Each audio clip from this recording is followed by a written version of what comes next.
Welcome, everybody, to another episode of our Wide Right Natty Lite betting show. I'm your host, Levi Stevenson, with Jacob England and Austin Keeney. How's it going, guys? Going well. Good. Happy Valentine's Day, guys. Yeah, happy Valentine's Day. So we had it was just Austin and I last week, mostly talking Super Bowl and stuff like that.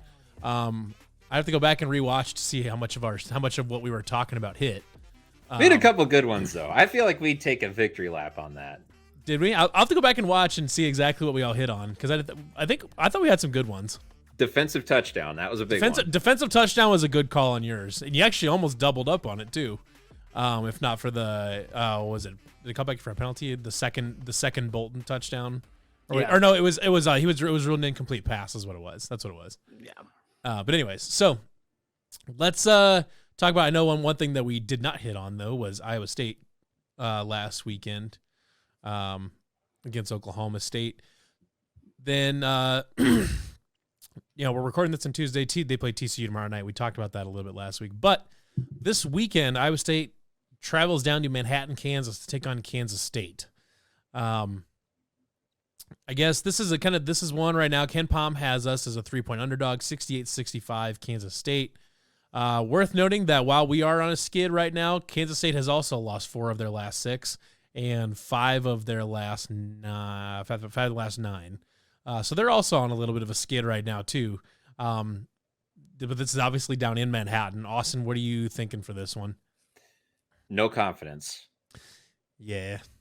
It's got to be K-State, right? Because we have not won a road game in a very, very long time. To be fair, you were also all the way out. You are also all the way out against Iowa State against Kansas. So maybe this is a reverse jinx situation here. I'm no confidence on this one. Jacob? Oh, I'm going to have to go with Austin on this one. There's absolutely no confidence in this. I mean, if they prove us wrong, great. But until they prove us wrong, I can't say anything about that. Right. Well, and the shitty part about all this too is that like after they blew that lead against Oklahoma State, it just seems like this team has not been in the right space, right headspace mentally. It just seems like every time there's a bad call, things just start falling apart. Like I don't know. They're in a spot right now where the mental side of the game I think is getting the best of them, and trying to fix that on the road in Manhattan is probably not the best place to do it. Maybe they can get it figured out, but I'm kind of with you guys right now. I would take Kansas State to cover that 3 points. And I'd probably take the over on that game. 68-65. I'd take the over on, it'd be what, 133. Yeah. I'd take the over on that as well. Well, I remember there's a statistic out there that the penalties or the fouls that go on in Hilton and then on away games is just astronomical. Oh, Iowa State gets a completely different whistle at home versus on the road. And whether it's Iowa State gets a fair whistle at home, or they get a bad whistle on the road, or they get a really friendly whistle at home and an even whistle on the road, who knows, I guess. But yeah, that's all subjective. But the reality is that there is a huge disparity in the amount of foul calls and the type of foul calls that Iowa State gets when they're at home versus when they're on the road. And that was definitely a huge concern for a team that's a little bit banged up and needs to keep bodies rotating in and out. It's a tricky one. So next Tuesday, though, Iowa State is back in the friendly confines. Or sorry, no, they're not. They're on the road in Austin at Texas, who's currently number 9 in Ken Palm's ranking. Currently has Texas as a 72-66 favorite, so a 6-point favorite for Texas on the road down in Austin. Jacob, what are you thinking for this one? I still don't have confidence, but not as bad as what Kansas State is. I mean, Texas just lost to, I got to remember who it was, on Saturday. Who was that? Texas just lost to Texas Tech. They lost to Texas Tech by 7. Yeah, so, I mean. Granted, in Lubbock, but. Still, I mean, it to me, Texas can be good or they're not at the same time. I don't know. I think for me, I would be a little bit more worried about Kansas State than Texas per se. I don't know why. I just have that feeling. Sure. Austin, where are you at with it?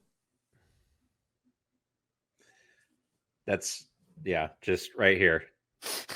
I'm not going to say anything nice about them. That's fair. What's the implied total? So that would be currently it is, I had to back up. So that is 72-66. So that would be a 138 game. Over. Yeah. Agreed. Yeah, I'm with you there. The over, but the problem is, one, Iowa State does not typically play well in Austin. Even in the old arena, the new arena doesn't matter. Iowa State just doesn't play well in Austin. I do think Texas is probably a little. I hate using the term overrated, but I think they kind of are a little bit. I think they're a little bit of a sheep in wolf's clothing. But I mean, they're still very, very good though. No denying that Texas is good. It's on the road. We'll see. I may feel differently about this. Like if they get a good win against TCU tomorrow night on Wednesday, and then if they look competitive or even win at Kansas State, my mind may change. But as of right now, my guess is that Iowa State goes 1-2 over the next 3 games. So that's the skid is gonna continue to happen. They might end up falling down like a 5 seed or something like that in the tournament, which is what it is, I guess. But right now I'm going to take Texas to cover that 6-point spread, and I'll probably take the over on that as well. So unfortunate kind of a time here to have a skid, like I said, for Iowa State, but it just kind of life in the Big 12. They're number 18 in Ken Palm, but the problem is they keep playing extremely good teams every single weekend, or every single game's tough. So it's kind of just is what it is, I guess. So let's move on to kind of our look around the country, and now kind of partially around the world too, now that we're looking at golf and soccer and all these different things now that the NFL is over. Austin, what do you got kind of your eye on for this weekend? Yeah, I've got my eye on the Daytona 500 on Sunday. I bet you do, yeah. The official start of NASCAR season. Very fun sport to bet, especially this event. So this thing is a total crapshoot, which means that your guy that you bet on could get taken out at any moment, or he could win the race and you get really good odds on whoever you pick. So like the favorite to win the race is at 12-1 right now. Great opportunity to look at some value. 12-1 for the implied favorite of the race. That's, I'll take that any day of the week. So definitely gonna be watching that. I don't have a pick yet because there's some events that are going to happen this week to help get the field set, but I will 100% be betting on that. I will be watching it, and it's a good time to throw a couple of small bets at a couple of drivers, and it's almost like playing the lottery this particular race, but it'll be a good time. Yeah, Jacob, what do you got? I am actually going back to the Big 12. I am going with Texas Tech versus West Virginia.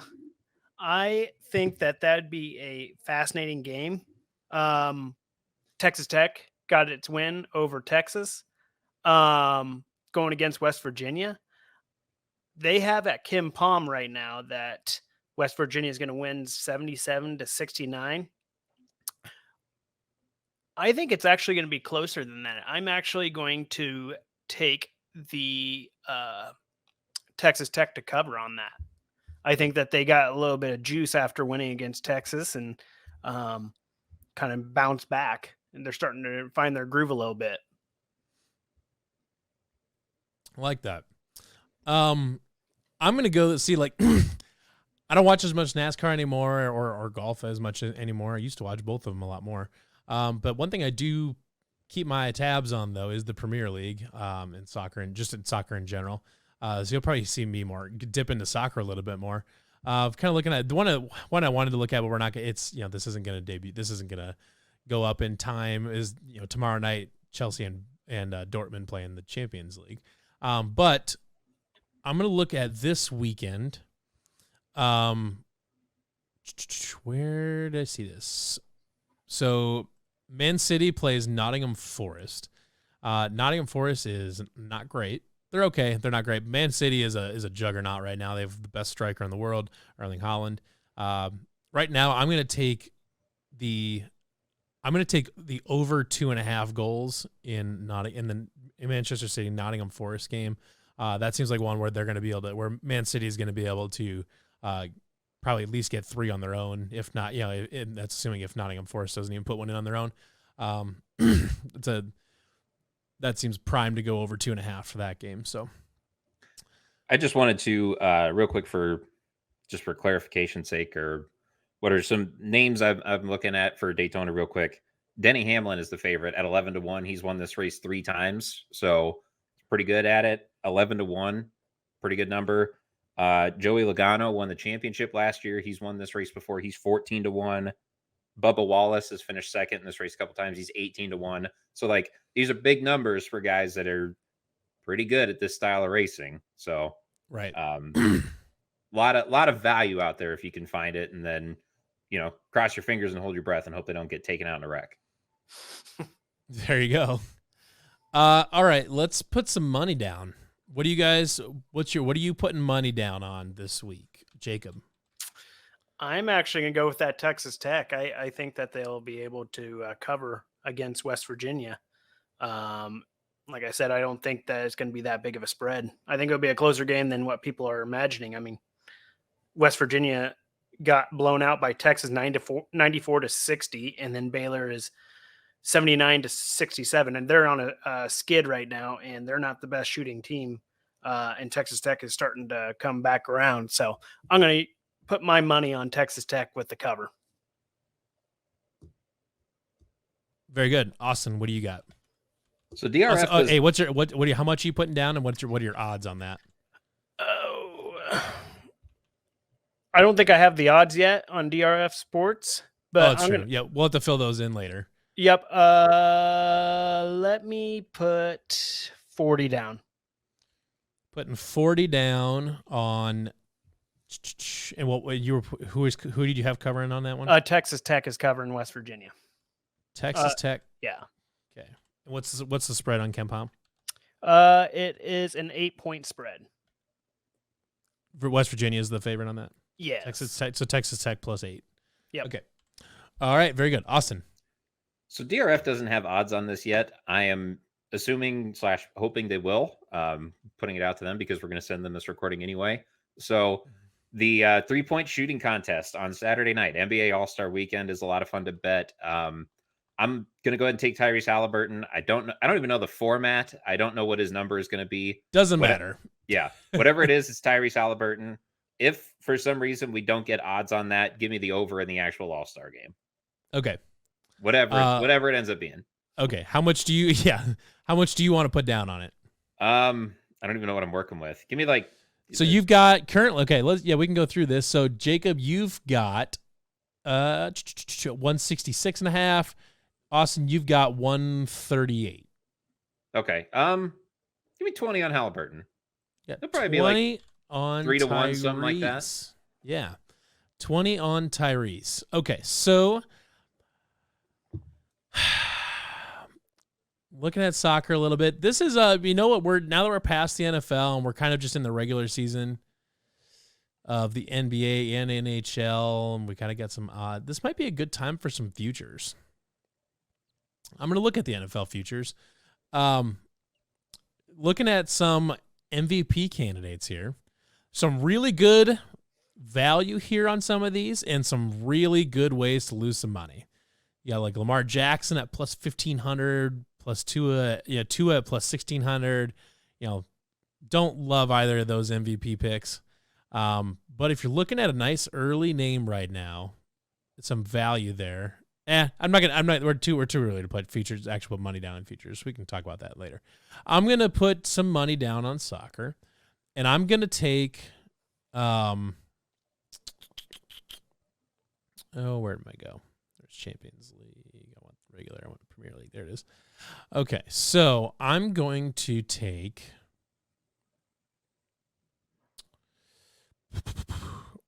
Chelsea and Southampton play this weekend. I'm going to take under 2.5 in that. Chelsea is one of the worst scoring teams in the Premier League. Southampton's kind of not good.